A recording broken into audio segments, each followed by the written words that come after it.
दोस्तों, आज की छोटी सी मुलाकात में जानिए गज़ल का अर्थ और उसके आवश्यक तत्व।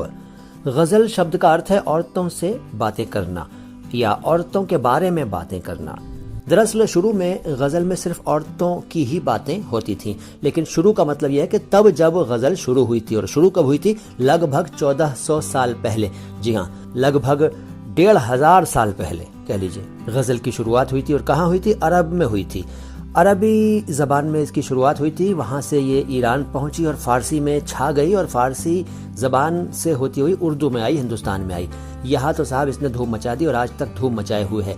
उर्दू शायरी का ये एक ऐसा प्रकार है जो सबसे ज़्यादा मकबूल है, सबसे ज़्यादा पसंद किया जाता है।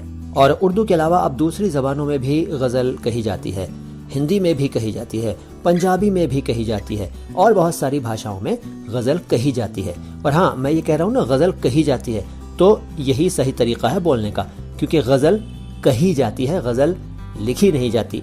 इसका मतलब ये नहीं कि सिर्फ कह के छोड़ देते हैं, लिखते नहीं हैं। लिखते तो हैं, लेकिन उसको गज़ल लिखना नहीं कहते हैं, बल्कि गज़ल क्रिएट करने को गज़ल कहना कहते हैं। गज़ल में पहले सिर्फ इश्क व मोहब्बत की बातें होती थी, मगर अब सब तरह की बातें होती हैं, हर तरह की गज़ल होती है, देशभक्ति गज़ल भी होती है, और विषयों पर भी गज़ल कही जाती है। गज़ल है क्या? गज़ल शेरों का समूह है। शेर मतलब लाइन नहीं, शेर मतलब अशार। और एक गज़ल में आमतौर पर 5 शेर तो होते ही हैं, ज्यादा भी हो सकते हैं, 5, 7, 9, 11 या उससे भी ज्यादा। यूँ समझ लीजिए कि ऑड नंबर में शेर होते हैं। और एक खास बात यह है गज़ल की कि गज़ल का हर शेर अपने आप में एक मुकम्मल यूनिट होता है, मतलब एक कंप्लीट, एक स्वतंत्र इकाई होता है। 2 लाइनों में, यानी कि एक शेर में बात कंप्लीट हो जाती है।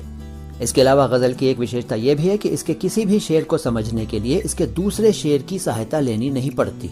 इसके अलावा गज़ल के हर शेर का संबंध दूसरे शेरों से होना ज़रूरी नहीं है, मगर हर शेर में बात पूरी होनी ज़रूरी है। इसके अलावा आपको यह भी याद रखना चाहिए कि हर शेर में एक अलग ख्याल होता है। ख्याल मतलब विषय, यानी कि मुख्य विचार। दरअसल गज़ल का हर शेर अपने आप में एक छोटी सी कविता होता है। गज़ल की अनेक शर्तें हैं, जैसे कि पूरी गज़ल में हर शेर की बहर एक ही होनी चाहिए। दूसरे अर्थों में हर मिसरे का वज़न बराबर होना ज़रूरी है। इसके अलावा एक मतला होना ज़रूरी है, और गज़ल में कवाफ़ी भी ज़रूरी हैं। कवाफ़ी मतलब काफ़िया का बहुवचन, कवाफ़ी। इसके अलावा रदीफ़ भी होनी चाहिए, लेकिन ज़रूरी नहीं है। मतलब रदीफ़ नहीं भी हो सकती है और हो भी सकती है, लेकिन आमतौर पर रदीफ़ होती है। इसके अलावा गज़ल में मक्ता भी होना चाहिए, लेकिन ये भी ज़रूरी नहीं है।